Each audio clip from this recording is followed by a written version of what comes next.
Quando Deus manda, nós temos que obedecer. Submeter-se ao Senhor é o primeiro propósito. O segundo propósito, aproximar-se de Deus. E aproximar-se de Deus significa diminuir o ritmo de vida e ter um tempo, tomar um tempo para poder ouvir a voz de Deus. Se nós temos tempo para ouvir a voz de Deus, se nós estamos preparados, prontos, para que Deus fale, para que Deus nos dirija, para que Deus nos alimente, para que Deus nos direcione, às vezes vamos supostamente gastar um tempo para ouvir a voz de Deus. Nem sempre se ouve com facilidade a voz de Deus. Como eu disse, quando a voz de Deus vem em tom de promessa, vou te dar uma casa, vou te dar um carro, vou te dar uma bênção. Que coisa maravilhosa, que alegria. Deus falou comigo, que bom. Estou contente porque Deus me prometeu. Mas quando Deus diz, você vai ter que fazer isso, e é trabalhoso. Você vai ter que ir para tal lugar, e é muito cansativo. Você vai ter que realizar essas outras coisas, e dá mais trabalho ainda. Aí se torna difícil. Quando Paulo sai para uma cidade, não pode ficar ali, vai para outra, não pode ficar ali, vai para outra, e o Espírito de Deus diz, não é aqui, é para outro lugar que você tem que ir. Então o meu direcionar, o meu querer, o meu projetar, não está em fase final. Se tomarmos esse tempo para ouvir o que Deus quer falar, direcionar, então nós vamos aprender muitas coisas. Pedir que Deus revele seu plano especial para a nossa vida. Isso pode levar tempo para a gente entender. E quando pedimos que Deus revele o plano, Deus não vai revelar todo o plano. Deus não vai fazer e entregar para nós e dizer, meu filho, aqui está a planta da casa e é o plano de elevação, que você tem tudo aqui neste plano. Porque se tem planos, existe uma planta que é uma planta para eletricidade, só eletricidade. Há uma outra planta que é uma planta só para a parte hidráulica, só a parte hidráulica.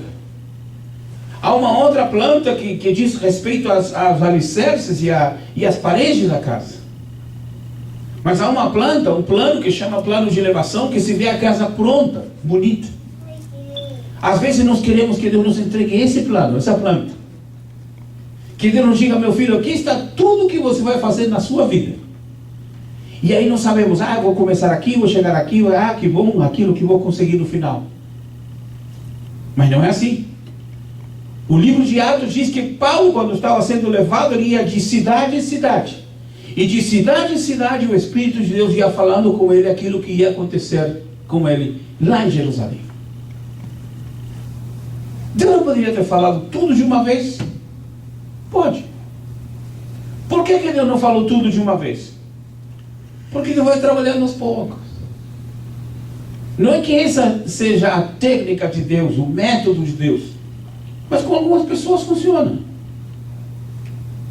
Se Deus entrega tudo para mim, de repente eu vou querer fazer tudo no mesmo dia. Mas se Deus me entrega uma coisa para fazer, eu faço isso. Posso demorar um mês, um ano, 2 anos.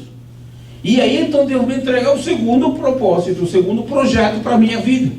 E eu posso demorar talvez 1 ano, mas 2 anos. E Deus vai aos poucos me entregando projetos, processos, direções, para que eu entenda, para que eu aprenda. Para outros, Deus já mostra um plano mais amplo. Porque Deus sabe que essa pessoa vai ser mais equilibrada, vai ser mais controlada. A pessoa vai com calma. Precisamos pedir que Deus nos revele. Não tudo, mas revele. E a Bíblia diz, no livro de João, Evangelho de João, que o Espírito Santo nos falará as coisas que hão de acontecer. O Espírito Santo não está obrigado a nos falar tudo. Mas as coisas principais, Ele não vai falar. Fala. Ele fala ainda hoje. Ele fala. Se nós entendemos isso, então vamos caminhar com mais tranquilidade. Então, retornando. Número 1, submeter-se ao programa de Deus. Obedecer. Número 2, aproximar-se de Deus. Que significa, em primeiro lugar, diminuir o ritmo de vida, tomar tempo para ouvir a voz de Deus. Significa também pedir que Deus revele seu plano e plano especial para a nossa vida. E em terceiro lugar, agir em concordância com a palavra de Deus. Se Deus vai agir em concordância, se nós vamos agir em concordância com a palavra de Deus, porque Deus não tem que agir em concordância, sou eu que tenho que estar em acordo com a palavra de Deus, e não é com alguma palavra, não é com algum texto, é com todo o contexto bíblico. Porque quando se estuda a Bíblia, não é só um texto que vai trazer toda a verdade. Não. Em homilética, que é a matéria que se estuda para poder pregar e interpretar a palavra de Deus, se diz que um texto sem contexto pode virar só um pretexto. Então é necessário. O texto tem que ser apoiado por muitos outros textos em relação ao ensino geral. Porque o ensino geral não é só de um versículo. Na Bíblia está escrito que um pouquinho aqui, outro pouquinho ali, um pouquinho aqui, outro pouquinho ali. Mas tudo isso vai completar um todo. É como um quebra-cabeça. Então nós temos que agir em acordo com a palavra de Deus, não é com parte, com toda a palavra de Deus. Existem ensinos gerais, ensinos específicos. Existem ensinos que são necessários e são só matérias que são só dirigidas para os judeus, que não correspondem para mim. Há matérias que são direcionadas, como o profeta, quando o profeta chega e entrega a mensagem para os edomitas. O profeta não foi lá em Edom para entregar a profecia para os edomitas. O profeta entregou a profecia para Edom estando em Israel, dentro de Israel. Mas não era para os judeus. Era um judeu que estava profetizando, estava dentro de Israel, mas estava profetizando para uma outra nação. Então é necessário saber, eu não vou tomar a palavra que foi dada para Edom como se fosse para mim. Eu não posso tomar a palavra que foi direcionada para a Babilônia como se fosse para mim. Não posso tomar a palavra que foi direcionada para os assírios como se fosse para mim. Não, está errado. Então, agir em concordância com a palavra de Deus.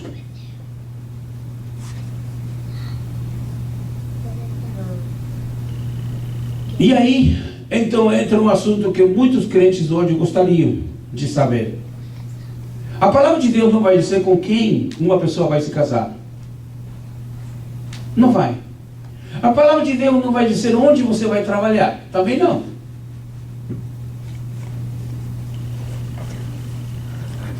Agora, quando Deus revela alguma coisa, é bom obedecer. Uma vez uma irmã chegou na igreja toda contente, falou: pastor, consegui um trabalho, está orando ao Senhor e conseguiu um trabalho. Eu falei: ai, que bom. E ele disse: pastor, só que no trabalho eu tenho que chegar lá e o dono da empresa falou que eu tenho que comprar uma blusa com decote um pouquinho maior, que chega aqui até aqui, mais ou menos, o decote. Eu tenho que subir a saia mais ou menos um palmo. Falei: você vai trabalhar onde? Com decote que chega quase até seu umbigo. A saia que você vai ter que subir um palmo, você vai trabalhar onde? Não, pastor, mas Deus pode me dar graça para poder ganhar o dono da empresa para Jesus. Falei: irmã, não é assim não, não é por aí. Não é desse jeito que Deus trabalha. Quando nós entendemos o propósito de Deus, a situação se torna bem diferente. Às vezes nós desejaríamos saber os propósitos que Deus tem para a nossa vida, aqui e agora. Mas nem sempre acontece. Mas através da experiência se aprende que os propósitos de Deus se conhecem com o tempo. É com o tempo que vamos entender como é que Deus está direcionado, é com o tempo que vamos entender como é que Deus movimenta as coisas, é com o tempo que nós vamos entender como é que Deus responde às nossas orações. Através da experiência no Senhor se aprende que muitas vezes as pessoas tendem ao desespero, ao não ter claro o propósito de Deus para a sua vida. Muitas pessoas já não sei o que Deus quer comigo, não sei o que Deus vai fazer comigo. porque não sabem. Agora, quando pedimos, quando buscamos, quando nos submetemos, quando lemos a palavra, quando estudamos, quando dedicamos tempo para ouvir o que Deus quer nos falar, a coisa é bem diferente. Cada vez que avançamos em nosso caminhar nesta vida, observamos que Deus tem uma missão e um propósito para cada um de nós. No Salmo 43, versículo 5, está escrito: por que estás abatida, ó minha alma? E por que te perturbas dentro de mim? Espera em Deus, pois ainda o louvarei. É Ele que é meu socorro e o meu Deus. Então o salmista diz: por que estás abatida, minha alma? Abatido estava ele por causa dos problemas, por causa das perseguições, por causa das necessidades, por causa das dificuldades. Estava abatido. Mas quando ele se pergunta: por que estás abatido, minha alma? Ele mesmo se responde: espera em Deus, pois ainda o louvarei. Salmo 43, 5. Em Gênesis, dos capítulos 37 até o capítulo 50, temos a história de um homem chamado José. José foi perseguido por seus irmãos, tentaram matá-lo, venderam ele como escravo para o Egito. Chegando no Egito, foi para a casa de um capitão da guarda de Faraó. Lá ele teve problemas e foi para a cadeia. Aparentemente estava indo de uma situação ruim para uma situação pior. De uma situação pior para uma situação muito lamentável. Mas a gente entende que havia um projeto de Deus para essa vida. Como entender? Quando se passa por um problema, por uma necessidade, por uma perseguição, por uma aflição, por uma luta, por um grande conflito, como entender que tudo isso está dentro do projeto de Deus? Como? Como colocar isso dentro de uma obra perfeita de Deus para a minha vida? Mas Deus tinha um projeto com José. Foi vendido por seus irmãos, foi para o Egito, foi para a cadeia, ficou ali, enfrentou dificuldades. Mas Deus tinha um projeto com ele.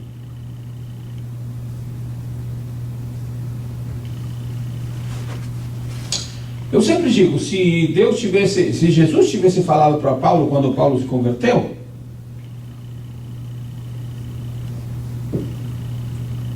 não era Paulo, era Saulo que estava indo cheio de autoridade, cheio de grandeza, e lhe apareceu Jesus, caminho a Damasco.